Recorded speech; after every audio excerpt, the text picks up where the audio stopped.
স্বর্ণপুর নামের একটি ছোট্ট গ্রামে কাশী নামে এক ভদ্রলোক তার স্ত্রী ও কন্যাকে নিয়ে থাকত। কাশীর কন্যার নাম ছিল কাবেরী।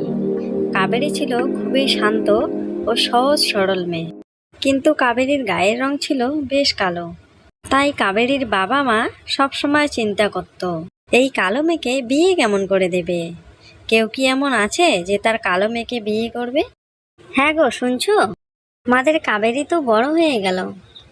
বলছিলাম কি, একটু যদি তাড়াতাড়ি করে বিয়েটা দেওয়া যায়। এমনিতেই আমাদের মেয়েটা একটু কালো, আবার যদি বেশি বয়স হয় তাহলে তো আমাদের বিয়ে দেওয়াই মুশকিল হয়ে যাবে।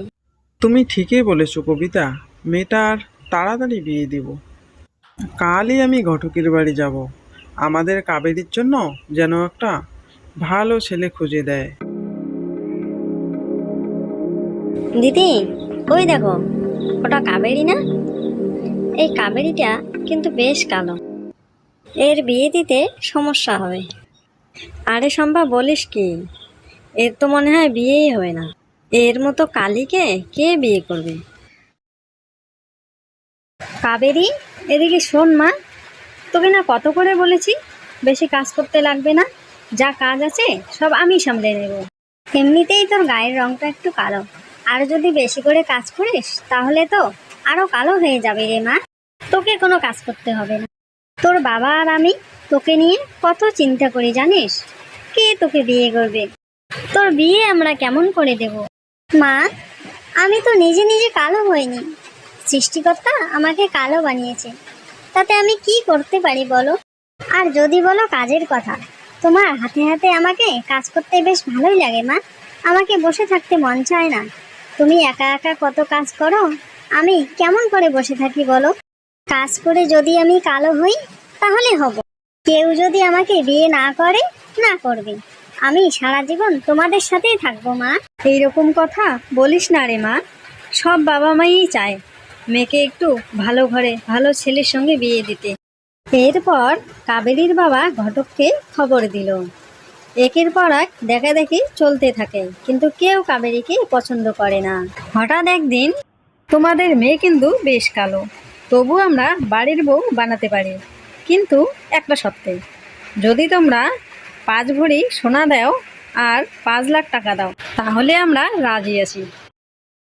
ঠিক আছে, আমরা 5 ভরি সোনা আর 5 লাখ টাকা দিতে রাজি আছি। বিয়ের ডেট ফাইনাল করো। না না, আমি এ বিয়ে করব না।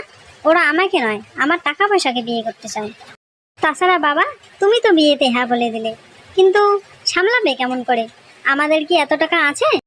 ঘর বাড়ি বিক্রি করলেও তো আমাদের এত টাকা হবে না বাবা। হ্যাঁ গো, কাবেরী তো ঠিকই বলেছে, আমরা এত টাকা পাবো কোথায়? কি করে জোগাড় করবে এত টাকা তুমি? কিছু একটা ব্যবস্থা করবো গিন্নি। আমার মেয়ে কাবেরীর জন্য আমি সব কিছু করতে পারি। দরকার পড়লে বাড়ি বন্ধক দেব, তবু কাবেরীর ভালো ঘরে বিয়ে দেব। দেখতে দেখতে কাবেরীর বিয়ে হয়ে গেল। নতুন শ্বশুর বাড়িতে কাবেরী। আরে দিদি, বৌমা তো দেখলাম, কিন্তু এত কালো বউ কোথা থেকে ধরে নিয়ে এ তো এসেছো? নয়, যেন পূর্ণিমা চাঁদ। ঠিকই তো। আর রমেনটাও বা কেমন, এত কালো মেয়েটাকে বিয়ে করলো? আরে দিদি, তুমি জানো না, বিয়ের আগে রমেন মেয়ে দেখেনি গো। বাবা মার কথা ফেলতে পারেনি, তাই বিয়ে করেছে। আর কয়েকটা দিন যাক, দেখো কি হয়। কালো বউ সহ্য করতে না পেরে দেখো গিয়ে আর একটা বিয়ে করবে। তোমরা সবাই চলে যাচ্ছ, চাটা তো খেয়ে যাও। না না, খাবো না খাবো না, না না না, তোমার কালো বউয়ের হাতে আমরা চা খাবো না। বৌমার বাবা তো এখনো সব টাকা দেয়নি, টাকার লোভে কালো বউ নিয়ে এসে মনে হয় এখন টাকাও পাবো না, কালো বৌমাও নিতে হবে। না না, টাকা ছাড়া যাবে না। আজই আমি বৌমাকে বলবো ওর বাবাকে ফোন করো, টাকা আমার চাই চাই। হ্যাঁ গো, বলছি কোথাও বেরোচ্ছ নাকি? আমি কোথায় যাব না যাব? তোমার কাছে কি অর্ডার নিতে লাগবে নাকি? আমাকে যে তুমি বিয়ে করেছো, এটাই তোমার ভাগ্যের ব্যাপার। তোমার ভাগ্য ভালো, তাই বিয়ের আগে আমি তোমায় দেখিনি। না হলে তোমার মতো কালো ডাইনিকে কে বিয়ে করে? আমার বন্ধু হরির বউ কত সুন্দর, আর তুমি কোথাকার এক কালো পেতনি। তুমি যে আমার বউ, মানুষের সামনে বলতেই আমার লজ্জা লাগে। হে ভগবান, তুমি আমাকে কেন কালো বানিয়েছো? কেন কেন? স্বামী সকাল সকাল কোথায় যাবে না যাবে এটাও কি আমার জানার কোনো অধিকার নেই? আমি কালো বলে? বৌমা, বৌমা, তোমার বাবাকে ফোন করো, বাকি টাকাটার কথা বলো। টাকা না পেলে আমি কিন্তু আমার ছেলের আর একটা বিয়ে দেব। না না, আমি বাড়িতে ফোন করব না। বাড়ি বন্ধক রেখে আমার বাবা আমার বিয়ে দিয়েছে, এখন বাকি টাকা কি করে দেবে? না না, যাই হয়ে যাক, আমি বাড়িতে ফোন করব না। মা, আমি আর একটা বিয়ে করেছি। ওই কাবেরীর মতো কালো মেয়ের সঙ্গে আমি সংসার করতে পারবো না। তুই ঠিকই করেছিস বাবা। তাছাড়া বৌমার বাবা এখনো টাকা দেয়নি। তুই একেবারে আমার মনের মতো কাজ করেছিস। লতা, লতা, কোথায় গেলে? এক গ্লাস জল দাও তো। আমি জল টল দিতে পারবো না, জল নিয়ে খাও। বিয়ে করে এনে আমাকে কি বাড়ির চাকর ভেবেছো? যখন তখন অর্ডার চালাও কেন? বাড়িতে না আরেকজন আছে, ওকে তো অর্ডার চালাতে পারো না? জল খাবে তো আমাকে বললেই তো হয়। এই নাও জল। এখন আবার কোথায় যাওয়া হচ্ছে শুনি? আমাকে বলেছো যাবে, যে আমাকে বলেছো? বলছি না আমি যেখানে যেতে বলবো শুধু সেখানেই যাবে।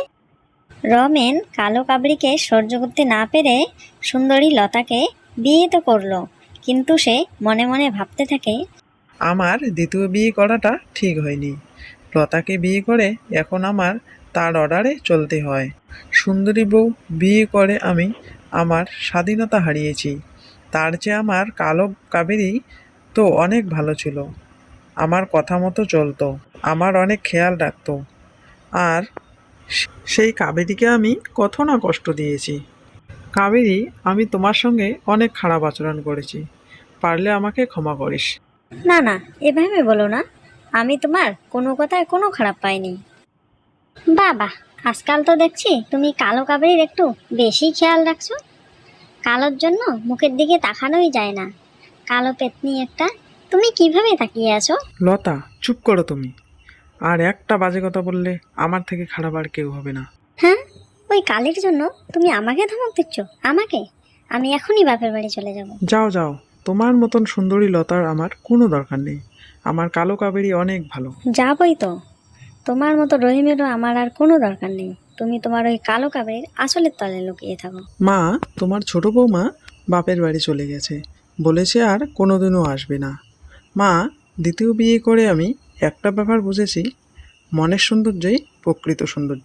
এরপর থেকে রহিম আর কাবেরী সুখে শান্তিতে দিন কাটাতে লাগে।